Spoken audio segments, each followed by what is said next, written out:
একদম শেষে আপনি যদি সার্বিক বিষয় নিয়ে আপনার ক্যারিয়ার, আপনার পথ চলা, এখনকার অদম্য, অদম্যদের সামনের দিনগুলো সবকিছু নিয়ে যদি কিছু বলতে চান? এখন যারা হচ্ছে আমাদের নতুন জেনারেশন আছে এরা যখন আসবে এদের অবশ্যই ওয়েলকাম। তাদেরকে আগে চুজ করতে হবে তারা কোন সেক্টরে যাবে। এরকম না যে বাবা-মা চাচ্ছে যে আমি এই সেক্টরে যেতে চাই কিন্তু আমার মন সায় দেয় না। তারা কিন্তু তখন তাদেরকে অনেক ভোগান্তিতে পড়তে হবে। যেমন এরকম হয়েছে আমাদের সাথে বিশেষ করে মেয়েদের ফ্যামিলিরা ওরা বেশি চায় যে আমার মেয়েটা ডাক্তার হয়ে যাক।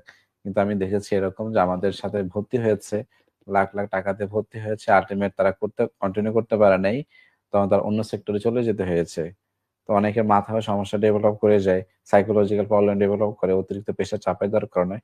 দ্বিতীয় হচ্ছে যে যারা যে সেক্টরে আছে, অনার্স লেভেল আছে, ইন্টারমিডিয়েট আছে, মাস্টার্স করছে, এরা তাদের অনার্স লেভেল, মাস্টার্স লেভেল সুন্দর করে শেষ করুক। সে যদি বিসিএস দিতে চায় বা অন্য সেক্টরে যার জন্য যেটা এভেইলেবল আছে এবং তার মনে রাখতে হবে যে আমার জন্য যেটা ভালো, যেটাতে আমি কাজ করে শান্তি পাবো সেই সাবজেক্টটাকে আমার চুজ করা।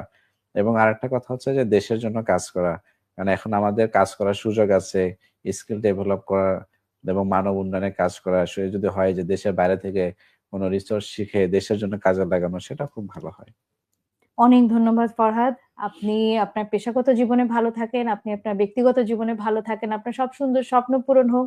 দেশের জন্য যে স্বপ্ন সেই স্বপ্ন পূরণ হোক। মায়ের জন্য যে স্বপ্ন, ভাইয়ের জন্য যে স্বপ্ন, পরিবারের জন্য যে স্বপ্ন সেই স্বপ্ন পূরণ হোক। অনেক ধন্যবাদ আমাদেরকে সময় দেওয়ার জন্য।